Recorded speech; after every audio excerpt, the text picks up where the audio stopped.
നമസ്കാരം. ഇന്ന് സംസാരിക്കുന്നത് Dominic and the ladies purse എന്ന സിനിമയെക്കുറിച്ചാണ്. ഗൗതം വാസുദേവ മേനോനാണ് ഇത് സംവിധാനം ചെയ്തിരിക്കുന്നത്. അതിനു മുമ്പ് എൻ്റെ 196 സബ്സ്ക്രൈബേഴ്സിനും ഞാൻ നന്ദി പറയുന്നു. തുടർന്നും നിങ്ങൾ എന്നെ സപ്പോർട്ട് ചെയ്യുമെന്നാണ് പ്രതീക്ഷ. സിനിമയിലേക്ക് വന്നാൽ CA ഡൊമിനിക് പോലീസിൽ നിന്ന് രാജിവെച്ച് ഒരു പ്രൈവറ്റ് ഡിറ്റക്റ്റീവിൻ്റെ ജോലി ചെയ്യാണ്. പൊതുവെ അവിഹിത ബന്ധങ്ങൾ കണ്ടുപിടിക്കാനുള്ള കേസുകളാണ് അയാൾക്ക് കൂടുതലും എത്തുന്നത്. കാര്യമായ വരുമാനമൊന്നുമില്ല, മാസങ്ങളായിട്ടുള്ള വാടക കൊടുക്കാനുമുണ്ട്. എങ്കിലും അയാൾക്കൊരു അസിസ്റ്റൻറ്റിനെ വേണമെന്നുണ്ട്. അതിനായി അയാൾ തിരഞ്ഞെടുക്കുന്നത് വിഘ്നേഷ് എന്ന വിക്കിയെയാണ്. ഗോകുൽ സുരേഷാണ് വിക്കിയെ അവതരിപ്പിക്കുന്നത്. ആദ്യ പകുതിയിൽ ഇവർ തമ്മിലുള്ള കോംബോ സീനുകളാണ് പ്രധാന ആകർഷണം. സെൽഫ് ട്രോളുകളിൽ കൂടിയാണ് ഹ്യൂമർ സൃഷ്ടിക്കാൻ ശ്രമിക്കുന്നത്. മമ്മൂക്കയുടെ എത്രയോ കുറ്റാന്വേഷണ സിനിമകൾ നമ്മൾ കണ്ടിട്ടുണ്ട്. പലപ്പോഴും അവയെല്ലാം ആകാംക്ഷയുടെ മുൾമുനയിൽ നിർത്തിയിട്ടുള്ളതും റിപ്പീറ്റ് വാല്യൂ ഉള്ളതുമൊക്കെയാണ്. ഇത് അതിൽ നിന്നൊക്കെ വ്യത്യസ്തമായി ഒരു നോർമൽ രീതിയിൽ എടുത്തിട്ടുള്ള സിനിമയാണ്. പ്രത്യേകിച്ചും ഒരു വൗ ഫീലിംഗ് തരുന്ന ഡയലോഗ് പ്രസൻറ്റേഷനോ സ്റ്റണ്ടോ കൂടാതെ തന്നെ ഒരു സാധാരണ പോലീസുകാരൻ്റെ അതിഭാവുത്വങ്ങളില്ലാത്ത അന്വേഷണ രീതിയാണ് ഡൊമിനിക്കിൻ്റേത്. ആ രീതിയിൽ മമ്മൂക്കയുടെ ഈ അറ്റംപ്റ്റ് വിജയിച്ചു എന്ന് പറയാം. അതുപോലെ തന്നെ ഗോകുൽ സുരേഷിൻ്റേതും.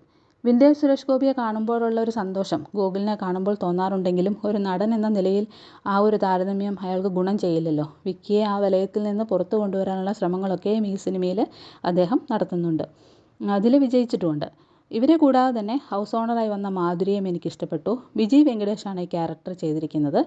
മാധുരിക്ക് കളഞ്ഞു കിട്ടിയ ഒരു പേഴ്സിൽ നിന്ന് സിനിമയിലെ കുറ്റാന്വേഷണം തുടങ്ങിയാണ്. അത് പിന്നെ ഒരു മാൻ മിസ്സിംഗ് കേസിലേക്കും മർഡർ ഇൻവെസ്റ്റിഗേഷനിലേക്കും എത്തുന്നു. നീരജ് രാജൻ, സൂരജ് രാജൻ പിന്നെ ഡയറക്ടർ ഇവർ 3 പേരും ചേർന്ന് എഴുതിയ സ്ക്രീൻ പ്ലേയിൽ മുമ്പ് പറഞ്ഞ സെൽഫ് ട്രോളുകൾ, പ്രത്യേകിച്ചും മാലിനി, അവളോ അഴക്, വാപ്പച്ചിയുടെ ലെഗസി തുടങ്ങിയ സംഗതികളൊക്കെ ഞാൻ നന്നായിട്ട് എൻജോയ് ചെയ്തു. പക്ഷേ രണ്ടാം പകുതിയിൽ കുറച്ച് ലാഗ് തോന്നിക്കുന്നുണ്ട്. സമീപകാലത്ത് കണ്ട ഒരു തമിഴ് സിനിമയിലെ ക്ലൈമാക്സുമായിട്ട് ഇതിൻ്റെ ക്ലൈമാക്സിനും ഒരു സാമ്യം തോന്നി. പിന്നെ ഇതിലെ മ്യൂസിക് ചെയ്തിരിക്കുന്നത് ഡബുക ശിവയാണ്. ഇതിൽ കടന്നു വന്ന 2 പാട്ടുകൾ, പ്രത്യേകിച്ചും ക്ലാസിക്കൽ ഡാൻസിൻ്റെ പാട്ട് നന്നായിട്ട് ഇഷ്ടപ്പെട്ടു. സുസ്മിത ഭട്ട് അവതരിപ്പിച്ച നന്ദിതയുടെ ക്യാരക്ടർ, അതിനെ ബേസ് ചെയ്തുകൊണ്ടാണ് ഈ സിനിമ മുന്നോട്ട് പോകുന്നത്. അവരുടെയും മാധുരിയുടെയും ഒക്കെ ഡ്രസ്സിങ് നന്നായിട്ട് ഇഷ്ടപ്പെട്ടു. നന്ദിതയുടെ ക്യാരക്ടറിനെ കുറിച്ച് പറയുകയാണെങ്കിൽ ആ ക്യാരക്ടറിന് കുറച്ചും കൂടെ ഒരു വിശദീകരണം ആവശ്യമായിരുന്നെന്ന് തോന്നി, പ്രത്യേകിച്ചും ക്ലൈമാക്സിലേക്കൊക്കെ അടുക്കുമ്പോൾ. അവർ നല്ല ഡാൻസറും കഴിവുള്ള നടിയുമാണ്. കൂടുതൽ മലയാള സിനിമയിലേക്ക് അവർ വരുമെന്ന് പ്രതീക്ഷിക്കാം. മമ്മൂട്ടിയുടെ ഇൻവെസ്റ്റിഗേഷൻ സിനിമ, ഗൗതം വാസുദേവ മേനോൻ സംവിധാനം ചെയ്യുന്ന സിനിമ, ഇതൊക്കെ മനസ്സിലേക്ക് വരുമ്പോൾ തോന്നുന്ന പതിവ് എക്സ്പെക്റ്റേഷൻ വെച്ചിട്ട് ഈ സിനിമ കാണാൻ പോകരുത്. ഒരു കണ്ണു സ്ക്വാഡൊന്നും ഇതിൽ പ്രതീക്ഷിക്കുകയും വരുത്. അപ്പോൾ ഇത്രയൊക്കെയാണ് ഈ സിനിമയെക്കുറിച്ച് പറയാനുള്ളത്. പോലീസ് വേഷത്തിലല്ലാതെ സാധാരണ രീതിയിൽ ഇതിനു മുൻപ് മമ്മൂക്ക ചെയ്ത ഒരു ഇൻവെസ്റ്റിഗേഷൻ ചിത്രമാണ് ഉത്തരം. 30 വർഷമെങ്കിലും അതിന് പഴക്കമുണ്ട്. അതേപോലെ നിങ്ങൾക്കറിയാവുന്ന ഇത്തരം മൂവീസ് ഉണ്ടെങ്കിൽ കമൻറ്റ് ചെയ്യുക.